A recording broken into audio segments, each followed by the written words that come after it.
صرف ایگزامپلس کو کوٹ کروں گا. اس کے علاوہ ایک اور ڈرامہ ہے, اس میں باقاعدہ انسیسٹ کا کانسیپٹ انٹروڈیوس کروایا گیا. بالکل. آپ نے ماہا اور اسد کی شادی کیسے کر دی؟ وہ تو کیا وہ دونوں رضائی بھائی بہن ہیں. پھر ایک اور ڈرامہ جو پچھلی پوڈ کاسٹ تھی ایک آپ کی رمضان سے پہلے, جی بالکل, اس میں ہم نے 2-3 ڈراموں جس میں وہ ایک بچہ دکھایا ہوا ہے اور جی بالکل کہ تم جو ان کا دل کرتا ہے وہ والے کپڑے پہن لو. ہاں بالکل, یہی جو آپ نے ابھی تھیوری پوری سنائی ہے جی بالکل, وہ اس میں اس کو پیش کیا.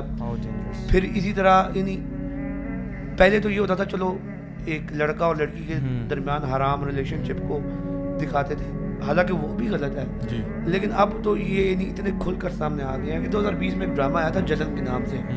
اس ڈرامے کے اندر ایک بہنوئی اور سالی کے اندر ایک ریلیشن شپ دکھایا گیا تھا. اپنے ہی بہنوئی سے افیئر چلاتے ہوئے شرم نہیں آئی تمہیں؟ میری ناک کے نیچے کی چور سپاہی کا کھیل کھیل رہی ہو تم. اچھا کووڈ تھا ان دنوں تو لوگوں نے پی ایم پورٹل کے اوپر نا کمپلینٹس کی بہت زیادہ. چیئرمین پیمرا نے نوٹس لیا اور وہ ڈرامہ بین کر دیا. اس ڈیسیژن کے خلاف ARY سندھ ہائی کورٹ چلا گیا. سندھ ہائی کورٹ میں انہوں نے یہ موقف اختیار کیا کہ جی انہوں نے اپنا پروسیجر فالو نہیں کیا. یعنی پیمرا کا ایک اپنا پروسیجر ہے کہ ایک کونسل آف کمپلینٹس ہوگی, اور کوئی اس طرح کی شکایت آتی ہے تو وہ اس کو وہ ریویو کرے گی اور اس سے پہلے آپ کو 2 بار نوٹس بھیجنے ہوں گے وغیرہ وغیرہ وغیرہ. ان کے حق میں فیور آ گیا, ARY کے حق میں ڈرامہ دوبارہ آن ایئر ہو گیا, ان بین ہو گیا. کرتے کراتے بات سپریم کورٹ میں آ گئی.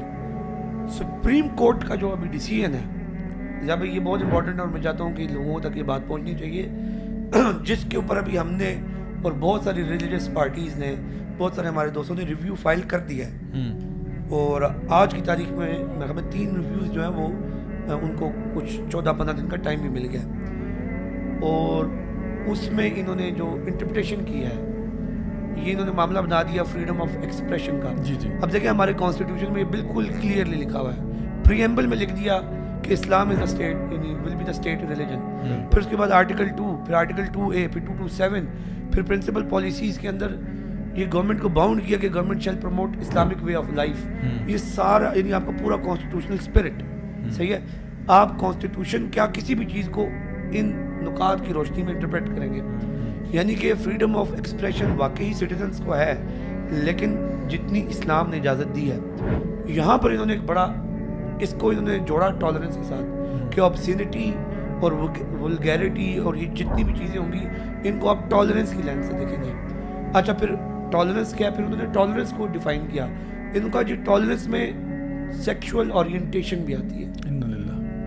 یہ باقاعدہ وہ یہ ٹرم انہوں نے اس فیصلے کے اندر ڈال. تو یہ تو ہمارے پری ایمبل سے ٹکرا رہا ہے کہ جب آپ کہہ رہے ہو کہ جب قانونوں جو ہے نا قرآن و سنت کے مطابق یعنی قانون ہوگا تو اب آپ اس میں کہہ رہے ہو کہ جی آپ سیکشول اورینٹیشنز جو ہیں ان کو بھی آپ ٹالریٹ کریں. جی ہاں دیکھیں اب انہوں نے ڈال دیا اس کے اندر. اور آپ کو پتہ ہے کہ کتنی ڈینجرس بات ہے. ایپیکس کورٹ کا یہ ڈیسیژن ہے اور یہ بنیاد بنے گا. کل کو کوئی کھڑا ہو کے کہہ دیتا ہے, لیٹ سے میں کھڑا ہو کے کہہ دیتا ہوں, میں کسی اور کا نام نہیں لیتا تاکہ لوگوں کو برا نہ لگے. کل کو میں جا کے اسلام آباد ہائی کورٹ میں رٹ کر دیتا ہوں کہ یار میں جو ہے نا freedom of expression is my fundamental right اور آئی ایم ہومو سیکشول, اور میں اس فیصلے کو سائٹ کر دیتا ہوں, کوٹ کر دیتا ہوں کہ جی دیکھیں سپریم کورٹ نے بھی بات کی ہے, تو ایک راستہ تو کھل گیا نا, ایک بنیاد پڑ گئی چیز کی. مجھے تو آئین کا امپریشن یہ تھا ضیاء بھائی کہ آئین کوئی ایسی چیز ہے کہ جس کو کوئی چیلنج نہیں کر سکتا, اور وہ ایک حتمی چیز ہے جو کہ بڑے ایک برینز کے ڈیسیژن کا نچوڑ ہے. آپ سمجھ لیں کہ وہ ایک ایسی چیز ہے جس پہ ملک آپ کا چلے گا. اب جو ملک میں ہو رہا ہے جس طرح کی باتیں, تو مجھے یہ آئین کی حیثیت کیا ہے؟ یہ بالکل ضیاء بھائی آپ کی پریویس پوڈ کاسٹ کے اندر بھی یہ بات بار بار ہم کہہ رہے ہیں. دیکھیں علی بھائی اس طرح نہیں ہے کہ یہ ان لوگوں کو پتہ نہیں ہے یا یہ لوگ اتنے بچے ہیں کہ ان کو کانسٹیٹیوشن کا نہیں پتہ. یہ باقاعدہ نا جسے کہتے ہیں نا کہ جب آپ نے فصل اگانی ہوتی ہے آپ پہلے ہل چلاتے ہیں زمین کے اوپر, یہ ہل چلایا جا رہا ہے. اور ٹرانسجنڈر لا جو ہے یہ ایک بیج تھا, یہ تو بیج بھی ڈال چکے ہیں. یہ بات اب اس سے بھی آگے جا چکی ہے.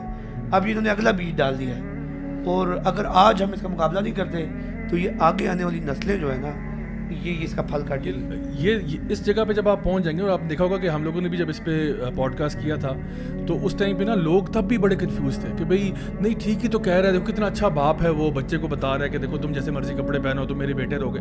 تو دیکھو اصل میں ڈرامہ کا کام کیا ہوتا ہے, ان کا کام یہ ہوتا ہے کہ ڈی سینسٹائز کرنا. ایک کانسیپٹ کو آپ نے لینا ہے, آپ نے اس کو ایک خاص ایک زمرے میں اس کو آپ نے پیش کرنا ہے, خاص آپ نے اس کو ایک ویو دینا ہے اس کا, اور اس کے پیچھے پوری ایک تھیم ڈالنی ہے تاکہ لوگوں کو نا ایک مشکل کانسیپٹ آرام سے سمجھ میں آ جائے. اور پہلے شروع میں ہو سکتا ہے آپ کو کہ یار تھوڑا سا کانسیپٹ نا ذرا ٹیڑھا ہے, لیکن آہستہ آہستہ جب آپ بار بار ایک چیز کو کہتے ہیں نا, جھوٹ کیا ہوتا ہے, جھوٹ ہوتا ہے کہ جب آپ ایک ہی جھوٹ کو بار بار بولتے جاؤ پھر آپ کو ایک پوائنٹ آتا ہے سچ لگتا ہے.